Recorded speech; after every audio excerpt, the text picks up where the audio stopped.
Salut, 23 mai 2019. Alors je vous confirme que moi je commence à en avoir plus qu'assez de la politique et que je vais faire des vidéos quand il se passera des choses en fait, des choses nouvelles.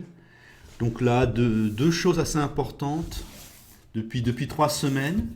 Alors, vous avez les tendances lourdes, hein, je parle des choses peu importantes, vous avez les tendances lourdes, on a une liste musulmane, une ou deux listes musulmanes pour les élections européennes, vous avez une augmentation de la violence. Bon, ça, c'est des tendances lourdes, ça augmente, ça s'aggrave assez rapidement.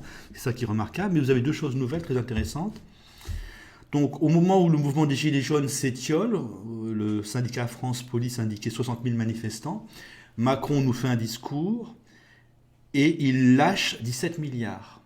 C'est, plus les 10 milliards du début du mouvement, il a lâché 27 milliards. C'est-à-dire que l'austérité est abandonnée.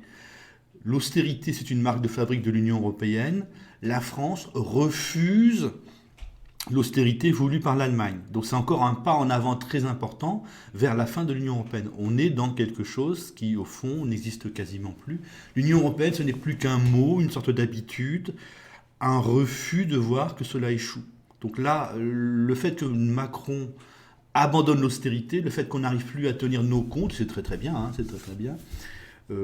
C'est encore un pas en avant vers la fin de l'Union européenne. C'est l'Union européenne qui est impossible. Nous ne sommes pas des Allemands, nous n'accepterons pas de vivre dans la misère au nom de je ne sais quoi. Et vous avez un autre phénomène qui est beaucoup plus poignant, c'est... Alors je l'ai entrevu simplement, mais l'affaire je crois que c'est Vincent Lambert, ce monsieur handicapé que nous allons laisser mourir ou faire mourir. Donc c'est un monsieur qui est très handicapé, mais est-ce que c'est une raison pour le laisser mourir ou le faire mourir? C'est un monsieur qui est très handicapé, que l'on peut nourrir à la petite cuillère apparemment, donc il est encore vivant en fait. Il est encore capable de, j'ai l'impression, de communiquer avec ses parents, et on va le tuer. C'est vraiment très impressionnant en fait. Donc on se met à éliminer les handicapés.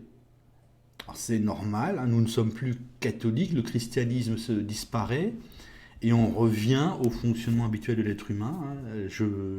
J'ai l'impression de relire ou d'être confronté à des livres d'histoire d'avant le christianisme dans lesquels la valeur de l'être humain était proche de zéro. Donc on achète des enfants, hein, les homosexuels mariés peuvent acheter des enfants, on va vers cela. On élimine maintenant on commence à éliminer les handicapés. Donc l'être humain devient une marchandise. C'est normal, c'est humain. C'est le fonctionnement normal. Encore une fois, c'est la fin du christianisme qui nous amène à ça.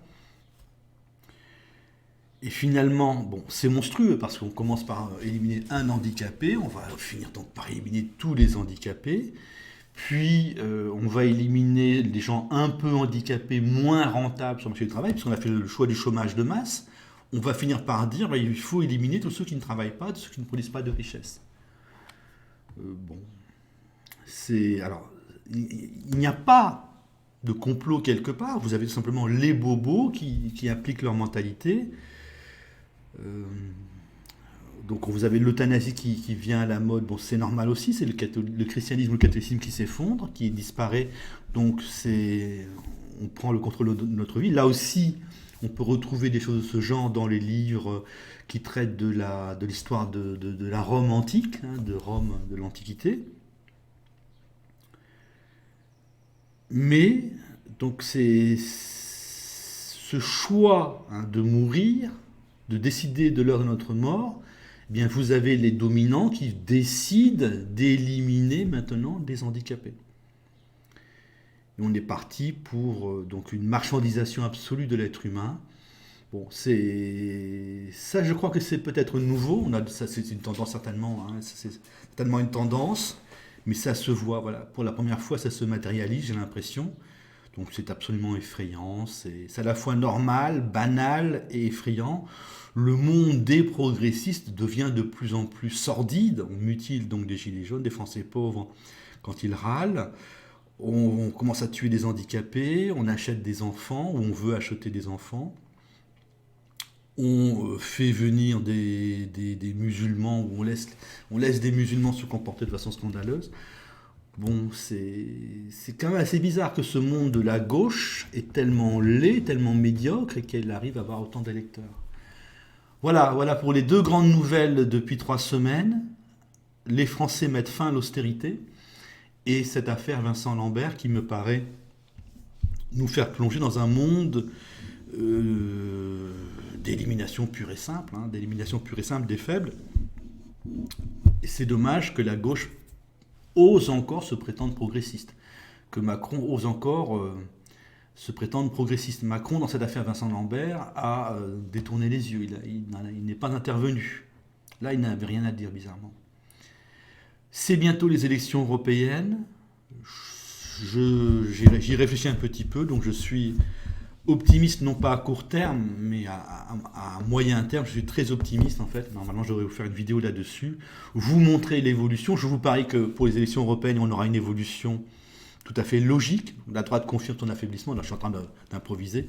La droite confirme son affaiblissement à 15%, même à 15%. Elle a été à un moment à 8% dans les sondages. Là, elle est à 15%, 12%, 13%. C'est un désastre pour la droite. Vous avez vraiment ce camp patriote qui monte en puissance. La gauche, en fait, qu'est-ce qui se passe avec Macron? Le PS qui meurt, qui ne se redresse pas, Mélenchon qui n'arrive pas à concrétiser son score des présidentielles. C'est que la gauche, en fait, a réalisé son projet de société, l'Europe, la finance, l'immigration, le sociétal.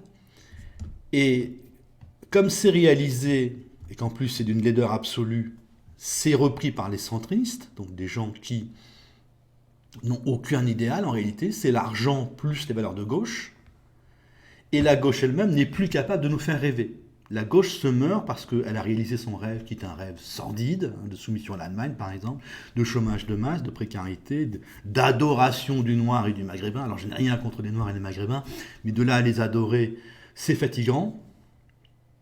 Donc la gauche n'est plus un moteur de la société, elle est stable maintenant, sous forme du centrisme, et les jeunes des régions de gauche n'ont plus rien à proposer, puisqu'ils auraient pu faire de l'écologie, mais l'écologie tellement laide, elle aussi, qu'elle n'arrive pas à percer.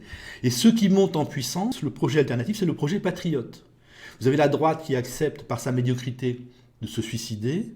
Donc là, aujourd'hui, vous avez les centristes, le PS, en fait, les centristes de Macron, c'est le PS stabilisé, dans sa laideur, sa médiocrité. C'est le projet PS qui est stabilisé et qui ne peut plus faire rêver. Il y a 20 ans, 30 ans, les européistes se disaient l'Europe c'est moderne, l'Europe c'est l'avenir. Maintenant, l'Union européenne est là et c'est d'une médiocrité absolue, c'est un échec total. Donc, ces gens-là, les européistes, sont maintenant les vieux cons qui détruisent tout derrière eux. Et ceux qui montent en puissance, c'est le camp patriote. Le camp patriote dans le bassin parisien, dans les régions qui ont porté la Révolution française. Mécaniquement, donc, ce camp patriote monte en puissance, continuera de monter en puissance et finira par l'emporter. Voilà, donc j'espère avoir été clair sur ce dernier point. Donc normalement, une vidéo sur les résultats des élections européennes. Alors je vous dis tout de suite, il y a une liste musulmane, une ou deux. Je vous parie qu'ils ne dépasseront pas les 2%. J'espère ne pas me tromper. Salut.